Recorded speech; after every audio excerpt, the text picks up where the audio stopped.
बालेश्वर में मिर्जापोखरी चंदन यात्रार पंचम दिवस ठाकुर नाबकेली सांगू संगीत और यात्रा देखा लगी दर्शकों भिड़। बालेश्वर स्टेशन चक्कर खुली 1 और 2 gram gold forming jewellery showroom. आज ही आसतु और बाछि नियंतु आपनको मन पसंदर गहना। एसजे ज्वेल्स समाज ऑफिस तलमहला स्टेशन छक बालेश्वर।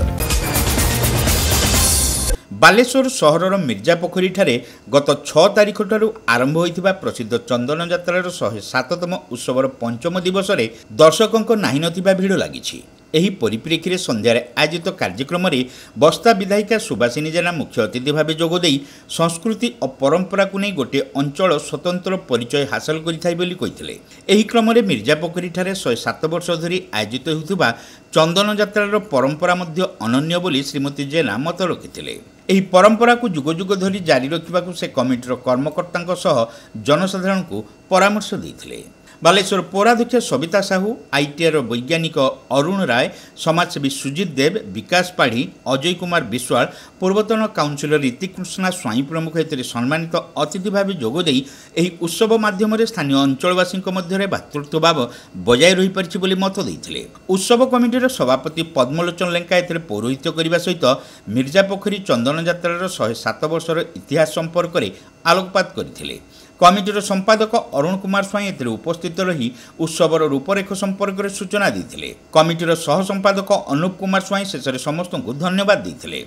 तेबे चंदन यात्रार पंचम संध्यारे स्थानीय मिश्र साहिरु श्री मदन मोहन को विग्रह को विमान में आसीन कर एक शोभा यात्रा ग्राम्य परिक्रमा पर नाबको आगमन और नाबकेली नीति अनुष्ठित होता। उत्सव में सांस्कृतिक कार्यक्रम भाव संगीत विचित्रा कार्यक्रम जारी रही बेले पोखरी आड़ीर पश्चिम पार्श्व मंच यात्रा दर्शकों मनमोहुवा लक्ष्य कर सहित मेलारे बुली दर्शक माने विभिन्न प्रकार घरकलना सामग्री किणवा सहित स्वादिया खाद्यर मजा नेउथिबा देखा मिली।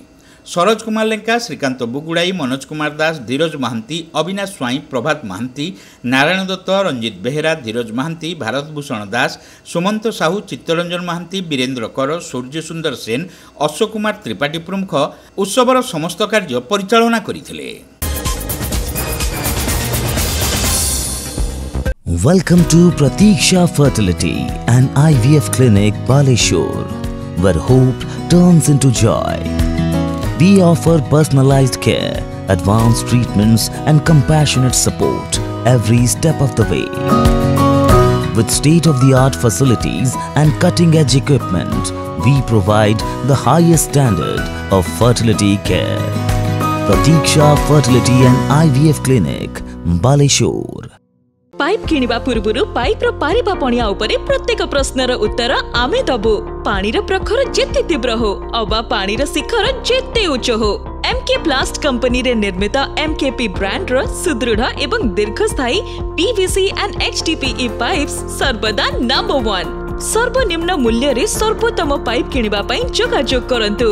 MK plast private limited, Ramdaspur industrial estate, Gorisahi, Cuttack district.